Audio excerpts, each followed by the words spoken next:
حضرت زید بن ثابت رضی اللہ عنہ کہتے ہیں کہ نبی صلی اللہ علیہ وسلم اپنے خچر پر بنی نجار کے ایک باغ میں تھے۔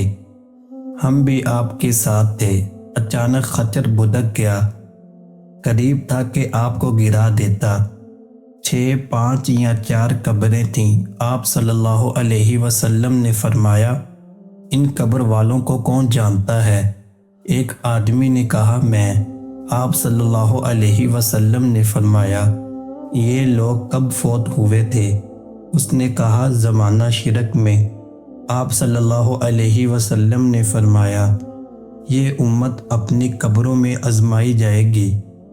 اگر مجھے اس بات کا خدشہ نہ ہوتا تو تم اپنے مردے دفن نہ کرو گے، تو میں اللہ تعالیٰ سے دعا کرتا کہ تمہیں بھی وہ عذاب قبر سنایا جائے جو میں سن رہا ہوں۔ زید نے کہا، پھر آپ ہماری طرف متوجہ ہوئے اور کہنے لگے، آگ کے عذاب سے اللہ کی پناہ مانگو۔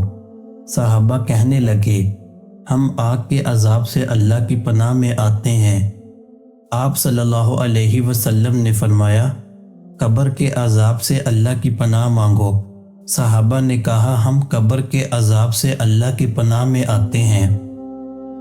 آپ صلی اللہ علیہ وسلم نے فرمایا، ظاہری اور باطنی فتنوں سے اللہ کی پناہ مانگو۔ صحابہ نے کہا، ہم ظاہری اور باطنی فتنوں سے اللہ کی پناہ میں آتے ہیں۔ آپ نے فرمایا، دجال کے فتنے سے اللہ کی پناہ مانگو۔ صحابہ نے کہا، ہم دجال کے فتنے سے اللہ کی پناہ میں آتے ہیں۔ حضرت ابو سعید خدری رضی اللہ عنہ کہتے ہیں کہ میں نبی صلی اللہ علیہ وسلم کے پاس آیا۔ آپ بخار میں تپ رہے تھے۔ میں نے اپنا ہاتھ آپ پر رکھا تو لحاف کے اوپر سے بخار کی حرارت محسوس کی۔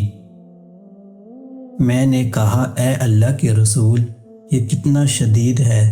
آپ صلی اللہ علیہ وسلم نے فرمایا، ہمیں تکلیف بھی دگنی دی جاتی ہے اور اجر بھی دگنا دیا جاتا ہے۔ میں نے کہا، اے اللہ کے رسول، لوگوں میں سب سے زیادہ آزمائش کس پر آتی ہے؟ آپ صلی اللہ علیہ وسلم نے فرمایا، انبیاء علیہ السلام پر، پھر نیک لوگوں پر۔